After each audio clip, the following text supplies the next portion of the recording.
ഇതാര രണ്ട് വലിയ കാറിലൊക്കെ വന്നിറങ്ങുന്ന? അത് വീട് മാറിപ്പോയതായിരിക്കും. അല്ലല്ല, ഭാസിയല്ലേ ഇത്? അതെ, ഭാസിയ. അവരിങ്ങോട്ട് തന്നെ വരുന്നേ. അതെ, മറ്റേ ചെറുക്കന്റെ കൂട്ടരാ. ഇങ്ങോട്ട് തന്നെ വരുന്നതാ. വാടി, ഇങ്ങോട്ട് വാ.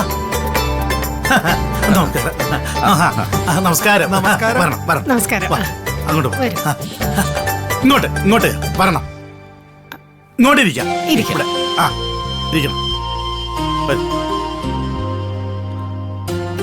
ഓ, അപ്പോ എല്ലാരും ഒന്ന് പരിചയപ്പെടുത്താം. അത് പയ്യന്റെ അച്ഛൻ, അത് പയ്യൻ. നമസ്കാരം. ഇത് പയ്യന്റെ അമ്മ, അമ്മാവ. അത് പയ്യന്റെ ചേട്ടന് ചേട്ടൻ. ഇത് പയ്യന്റെ കൂട്ടുകാരൻ. ശരി. ശരി.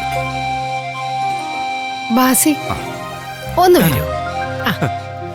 നിങ്ങൾ എല്ലാവരും സംസാരിച്ചിരിക്കേ. വാ.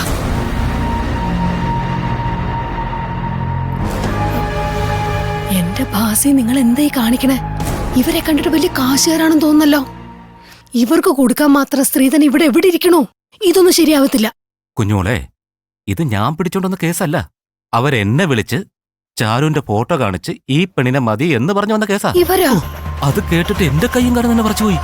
100 പവന്റെ സ്വർണം കൊണ്ടുവന്നിട്ട് അവര് തന്നെ അങ്ങ് കെട്ടിക്കൊണ്ട് പൊക്കോളും. പിന്നെ കല്യാണത്തിന്റെ ചെലവ് അവര് ചെയ്യും. നിങ്ങൾ ചുമ്മാ കയ്യും കെട്ടി നോക്കി നിന്നാ മാത്രം മതി. കുഞ്ഞോളെ, ഞാൻ പറഞ്ഞൊക്കെ സത്യമാ. ചെല്, വേഗാവട്ടെ, പോയി പെണ്ണിനെ ഒരുക്കി കൊണ്ടുവാ.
ഇതാ കുട്ടിയല്ല.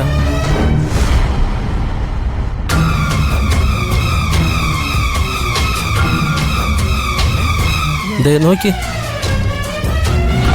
ഒന്നും തോന്നരുത്, ഞങ്ങള് കാണാൻ വന്നത് ഈ കുട്ടിയനെ അല്ല. ദാ ഈ കുട്ടിയനെയാ.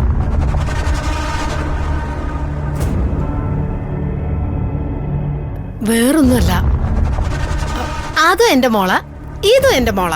അതായിക്കോട്ടെ, ആ കുട്ടി വരാൻ പറയൂ. ഇല്ല, അതൊരു ചെറിയ പ്രശ്നമുണ്ട്. പ്രശ്നമോ? അതെന്താ? അതെങ്ങനെയാ ഞാൻ ഇപ്പൊ നിങ്ങളോട് പറയാ? എനിക്ക് പറയാൻ ഇച്ചിരി ബുദ്ധിമുട്ടുണ്ട്. കുഴപ്പമില്ല, എന്താണേലും പറഞ്ഞോ. അവളെ കല്യാണം കഴിഞ്ഞ് നിങ്ങളുടെ വീട്ടിൽ വന്ന് കേറിയ 1 മാസത്തിനകം ചെറുക്കന്റെ അച്ഛന് കർമ്മം ചെയ്യേണ്ടി വരുന്ന ജോത്സ്യര് പറഞ്ഞത്. എന്തോ ഒരു പ്രത്യേകതരം ദോഷ. ചെറുക്കന്റെ അച്ഛൻ നിങ്ങളല്ലേ? അതെ. അയ്യോ, കണ്ടിടത്തോളം നിങ്ങൾ നല്ലൊരു കുടുംബക്കാരാ. അറിഞ്ഞോണ്ടൊരു പാവം ഞങ്ങൾ ചെയ്യാൻ പാടില്ലല്ലോ.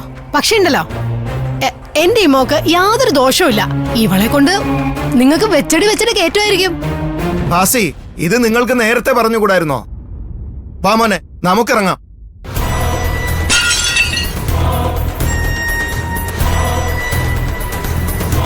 കുഞ്ഞുമോളെ, നീ ഉള്ള കാര്യം എന്നോട് നേരത്തെ പറയണമായിരുന്നു.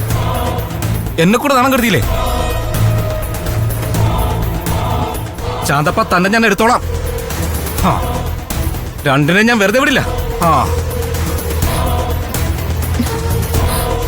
കല്യാണി കഥക തുറക്ക്.